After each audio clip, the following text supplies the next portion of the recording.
Hi everyone, Darren from Ireland with an introduction to the DrayTek Vigor130 modem router. The Vigor130 is one of the more popular as well as one of the cheaper routers DrayTek has on offer, and the reason for their popularity is not hard to understand.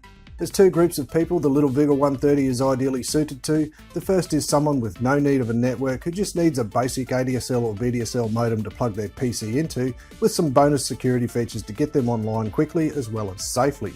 The second group needs a basic modem with no security features to plug into a more advanced router or a hardware firewall, or maybe to use as a second WAN on the DrayTek 2832 series or above. The Vigor130 can be configured to work either way.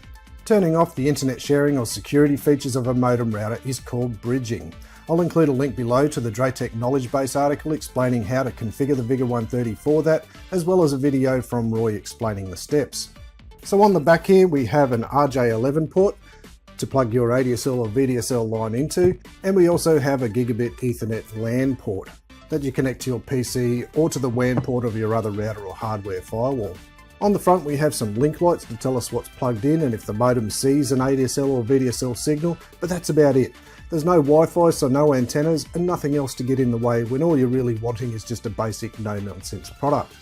With that being said, for those who are looking for some security features, it does have that covered exceptionally well. Inside we have an object-oriented stateful packet inspection firewall, support for IPv4 and IPv6, a MAC address filter, denial of service attack protection, email alert and syslog, SNMP, time schedule control, port redirection and open port, content security management with URL filter to filter out the stuff on the internet you don't want you or your kids to see, a dynamic DNS client so you can link your IP address with your own website name and keep it updated, and it's supported by the Vigor ACS2 central management system so it can be monitored and configured remotely. In the box we have a product registration card and a quick start guide, a phone cable to connect to the ADSL or VDSL outlet, and an Ethernet cable to plug it into your PC or another router. And there's some screws if you want to mount it onto the wall. On the bottom we have some slots to allow that to happen, and the packaging includes a template to make it easy to figure out where the screws need to go on the wall. Okay, let's plug it in and check out the GUI. Okay, to get into the modem, it comes up on IP address 192.168.1.1. If you're not sure about that, that's explained in the quick start guide that comes with it, and the username and password are both admin. Once you're logged in, you'll be greeted with this dashboard, and here we can see any activity going on, our LAN connection, and our DSL light, which should go solid once we're connected, but there's no DSL line connected to this, so that's not going to happen. Here we've got some basic information about the router, the model name, the firmware version it's running, and the system uptime, its MAC address, and over on the right here we've got some quick access shortcuts. These items are also available in the menu on the left hand side. That's just a quick way to get to some of the more popular ones. Up the top here we've got some shortcuts. This little home page will take us to draytek.com. That's a nice quick way to check if you're actually online. The next one along is our GUI map. This will give us all of the available options we can configure in the router. These options are also available in the menu on the left hand side. This is just a way to see them all at once. Next one along is the web console. So that allows us to do some command line function if you're into some of the more advanced functions of the router. Then we have a configuration backup. That's a very wise thing to do, is to create a backup configuration once you've got everything set up just the way you want it. That way if you need to reset the modem ever, it makes it really easy to put all the settings back in again. And we have a logout there. Over on the top of the left hand side we have auto logout, so that'll log us out of the router if we close the page. We can also set that to automatically log up after a certain period of time.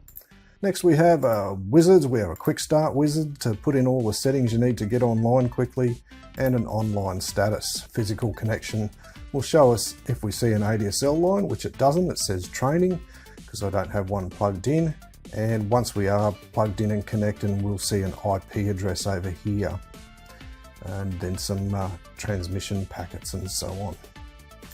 Virtual WAN, internet access, general setup, so we can also set things up manually in here if we don't use the wizard. And there's our PPPoA and PPPoE settings. usual things there, the VPI and VCI and so on. Our MPOA settings, if we have an MPOA connection or static or dynamic IP, or if you need to set it up in bridging mode, that's all done here. Once you enable it, down the bottom here we've got enable bridge mode. That's pretty much all there is to it, apart from getting all these settings correct. And an IPv6 connection if you're lucky enough to have one of those, and multi-PVC VLAN if you're using those features. Under LAN general setup, here we've got our DHCP server configuration. If you're using this as a router, you can have a DHCP server and you can set that up the way you like it there. IPv6 settings over there. Static route, bind IP to MAC, that's if you've got a device on your network that you want to always get the same IP address, you can establish that here. NAT, port redirection or port forwarding. We can create our rules there. DMZ hosts, open ports, ALG, firewall settings, and our objects that go with the firewall, and our keywords as well.